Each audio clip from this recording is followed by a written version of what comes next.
November 1885, Montana Territory. A man named Jacob rides into the Judith Basin with everything he owns tied to a single pack horse, a rifle, steel traps, a canvas tent, and a small cloth bag that looks like table salt. It's not salt, it's strychnine, enough poison to kill 100 wolves, maybe more. Jacob is 23 years old. He came west 3 years ago hoping to strike gold in the Montana hills. He found nothing. Then he tried his luck as a ranch hand, earning $25 a month breaking horses that didn't want to be broken. Last spring, he heard about another way to make money, a harder way, a lonelier way, but a way that promised real cash if you were willing to spend the winter alone in wolf country, doing work that most men couldn't stomach. He's a wolfer now, and for the next 4 months, he'll live in a world where human voices disappear, where the only sounds are wind and wolves howling, and where every dollar earned comes from death measured by the pelt. This is the story of the wolfer, not the romantic frontiersman of legend, but the desperate men who hunted wolves across the American frontier in its final decades. Men who lived alone through brutal winters, men who used poison that killed indiscriminately, men who were looked down upon even by other frontier people as occupying the lowest rung of the social ladder. Between 1870 and 1890, wolfers killed an estimated 100,000 wolves per year across the frontier. In Montana alone, 55,000 wolves were killed between 1870 and 1877. The slaughter peaked between 1875 and 1895 as cattlemen increasingly blamed all economic shortfalls on wolf depredation. And most of that killing was done by men like Jacob, alone in the wilderness, chasing bounties that might mean survival or might mean another failed winter with nothing to show for it. The typical wolfer wasn't a professional hunter. He was a failed prospector, a man who'd tried his luck at mining, at ranching, at anything that might keep him alive on the frontier, and failed. In 1860, wolfers were described as civilians who, having failed to make their fortune on the Great Plains through minerals, transport, or land, worked as menial laborers who hunted wolves as a formal occupation for extra income. The economics were simple and brutal. In the 1850s, a wolf pelt might bring $1 at the trading post. By the 1870s, as beaver populations collapsed and fashion turned to wolf fur collars, that jumped to $2 per pelt. In 1873, a Helena, Montana newspaper reported that a group of wolfers accumulated about 10,000 wolf hides during a single winter. Then came the cattle industry, spreading across the plains, and with it came the bounties. Montana established its first wolf bounty in 1883, $1 per wolf. In just the first year, 5,450 wolves were turned in for bounty. Colorado offered bounties starting in 1869, Wyoming in 1875. Texas, the Dakotas, all the western territories followed. A Montana rancher could offer $3 for each wolf killed on his land. Some counties added their own bounties on top of state payments. Suddenly, a wolfer could earn money multiple ways: sell the pelt for up to $2 at the trading post, collect the state bounty of $1 to $3, maybe collect a county bounty, perhaps earn a private bounty from a rancher whose land you were working. The math was simple. If you could kill 10 wolves a month through a winter season, that was $30 to $70 a month. More than most cowboys earned, more than most ranch hands. And you didn't have to answer to anyone, but it required an investment. It cost about $150 to equip yourself for a winter wolf hunt. That's roughly 6 months of a cowboy's wages, spent up front, with no guarantee you'd ever see a return. You needed a good rifle, a Winchester or a Springfield, ammunition, steel traps. The Newhouse traps manufactured by the Oneida community in New York were the standard, designed specifically for wolf hunting in the 1850s. A good horse, though many wolfers worked on foot. Canvas for a tent or enough supplies to build a rough cabin. Flour, beans, coffee, salt pork for the winter, blankets, a skillet and Dutch oven, and strychnine. Always strychnine. The poison looked like table salt, grainy, white, easily sprinkled, A small amount could kill dozens of wolves, and it was legal, readily available at any general store, marketed for exactly this purpose. Wolf pelts brought trappers $1.25 each in the 1870s, while coyote pelts fetched 75 cents and fox pelts just 25 cents. If everything went well, if the winter wasn't too harsh, if the wolves took the bait, if you didn't freeze to death or go mad from isolation, you might make $3,000 over 3 to 4 months. That's the number that drew desperate men into wolf country. $3,000. Enough to stake a real claim, buy a ranch, start over. But most wolfers never saw anywhere near that much. Most were lucky to break even. The technique was efficient and cruel in equal measure. First, you had to shoot bait animals. Before the 1880s, a dead buffalo might hold the poison. The American Fur Trading Company shipped 20 wolf pelts downriver in 1850. But by 1853, that number had jumped to 3,000 as the market boomed. Wolfers began following buffalo hunters specifically to use the massive carcasses as bait stations. Between 1850 and 1880, over 75 million buffalo were killed for hides. Wolves began following the buffalo hunters to scavenge on carcasses left rotting on the prairie. The wolfers followed both. You'd shoot several animals and leave the carcasses in strategic locations, creating a circuit, usually covering a 6-mile radius from your camp. Then came the poison. You'd slice open the carcasses and sprinkle strychnine directly onto the exposed meat. Some wolfers developed elaborate recipes. They'd let raw beef or venison rot in a crock for a month until it was thoroughly putrid, then mix the spoiled meat with skunk oil, beaver castor, and she-wolf urine. Each wolfer had his secret formula, convinced his particular blend was irresistible to wolves. A carcass laced with a small amount of strychnine could attract and kill several dozen wolves within a short period of time. The strychnine did its work quickly and terribly. Wolves that fed on poisoned carcasses would begin convulsing within 10 to 20 minutes. The poison attacked the nervous system, causing muscular spasms so violent that victims often broke their own bones. The spasms started with the head and neck, the distinctive rhesus sardonicus, a grotesque grin caused by locked facial muscles, then spread through the entire body. There was no antidote. Death came from asphyxiation as the respiratory muscles seized. The wolfer's job was to return the next day and collect the bodies. A single poisoned carcass might deliver 20 or more wolves. You didn't have to be present. You didn't have to track them. You just had to wait for the poison to work. Some wolfers would lay out poison lines stretching up to 150 miles. They'd place baited carcasses in the deep of winter, then return in spring to find dead wolves sprawled in the snow, sometimes dozens around a single bait site. The efficiency was the point. One man could kill hundreds of wolves in a season without ever engaging in a fair hunt. But someone had to live out there while the poison did its work. Most wolfers spent winters in rough cabins, usually a single room, maybe 12 by 14 feet, built from whatever timber was nearby. Dirt floors, a stone fireplace if you were lucky, a hole in the roof for smoke if you weren't. Some wolfers lived in canvas tents all winter. In Montana, where temperatures could drop to 40 below zero, this meant waking up with your breath frozen on the inside of the canvas, your blanket stiff with ice, your water frozen solid in the bucket. The isolation was profound. A wolfer might go an entire winter, November through March, without seeing another human being. The nearest trading post or settlement might be 30, 40, even 60 miles away. You made the trip once at the start of winter to get supplies, and maybe once in the middle if you'd had success and needed to turn in pelts and collect bounties. The rest of the time, alone. No conversation, no letters, no news from the outside world, just the work. Checking poison lines, skinning wolves, stretching and drying pelts, trying to stay warm, trying to stay fed, trying not to think too much. The work itself was brutal. Skinning dead wolves produced a stench that was nearly unbearable, a pungent, rancid odor that soaked into your clothes, your hair, your skin.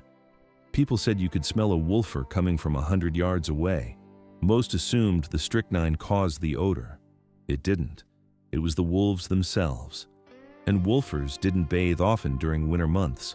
Water had to be melted from snow, heated over fire, a process that consumed time and firewood you couldn't spare. Most wolfers went the entire winter without a proper bath. The result was that wolfers were avoided in towns. They occupied the lowest rung of the social ladder in frontier life, according to multiple historical accounts.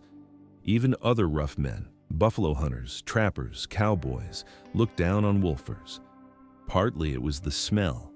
Partly it was the work itself.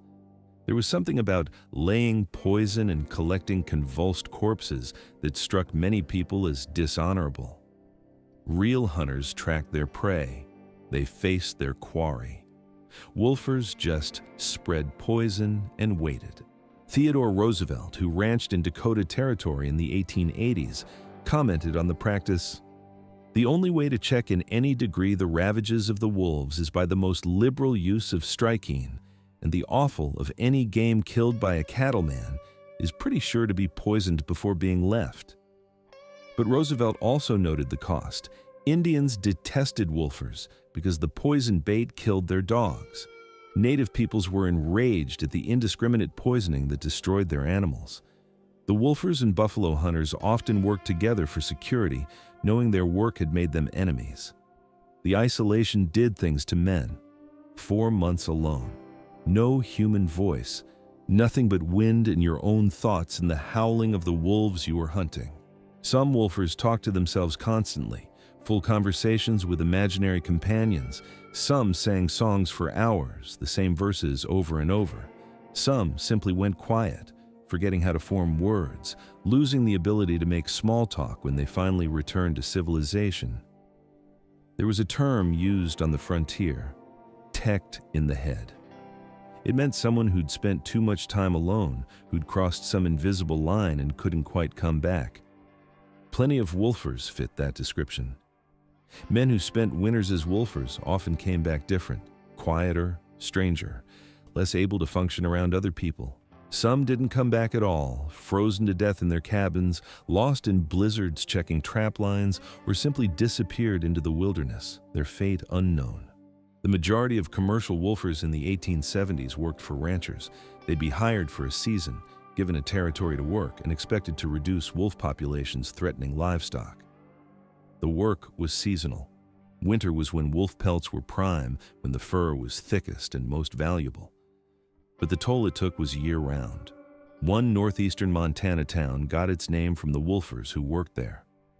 One winter, a party of wolfers captured several hundred gray wolves in very cold weather. They hauled the carcasses into camp and stacked the frozen wolves in huge piles, facing the river where the steamboats came in. The grisly mound of wolves gave the town its name, Wolf Point. It was an image that captured the scale of the slaughter. Hundreds of wolves frozen solid, stacked like cordwood.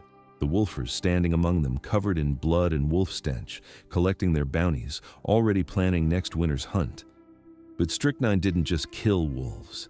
It killed everything that fed on poisoned carcasses: eagles, ravens, coyotes, foxes, badgers, wolverines, bears, even the ponies and dogs belonging to Native Americans who had no warning that the carcasses were poisoned.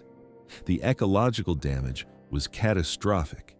Using poison to trap killed pony, antelope, buffalo, dogs, and even children who stumbled upon poison bait.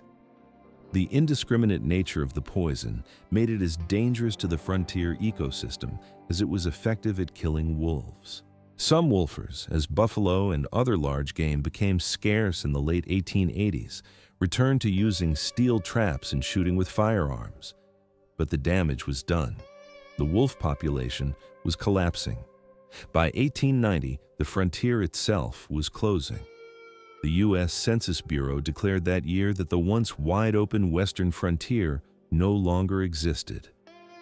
So much of the West had been covered with a patchwork of towns, farms, ranches, barbed wire, and livestock that the continuous line of frontier settlement had disappeared. And with the frontier, went the wolves, and with the wolves went the wolfers. The wolfers' trade was dying even as the frontier closed. As wolf populations collapsed in the late 1880s, the work became less profitable. You might spend an entire winter in the wilderness and kill only a handful of wolves. The $3,000 season remained a dream that almost no one achieved. The economics had changed. Wolves were becoming scarce, the easy money was gone, and the men who'd spent years alone in the wilderness killing wolves for bounties found themselves with skills that translated poorly to the new West that was emerging. The skills that made someone a successful wolfer, the ability to endure extreme isolation, the willingness to use indiscriminate killing methods, the tolerance for grim, lonely work, didn't fit the world of barbed wire fences, incorporated ranches, and settled communities. Many former wolfers struggled to reintegrate into society. They'd spent too long alone. They'd seen too much death. They'd become the thing other people avoided. Some drifted from town to town, unable to hold steady work, unable to connect with other people. Some found work as hired hands on ranches, doing the same rough labor they'd tried to escape. Some simply disappeared into the mountains and were never heard from again. The 3 decades between 1865 and 1895 saw wolfers nearly exterminate every wolf from Texas to the Dakotas, from Missouri to Colorado. The scale was almost incomprehensible. Hundreds of thousands of wolves, killed primarily by a few thousand desperate men working alone in the wilderness. The wolf population that had once numbered in the hundreds of thousands was reduced to scattered packs hiding in the most remote territories. The great migration of wolves following buffalo herds was over. The buffalo were gone. The wolves were going, and the wolfers had done their job too well. In November 1885, a man named Jacob rode into Montana's Judith Basin with a pack horse, a rifle, and a bag of strychnine.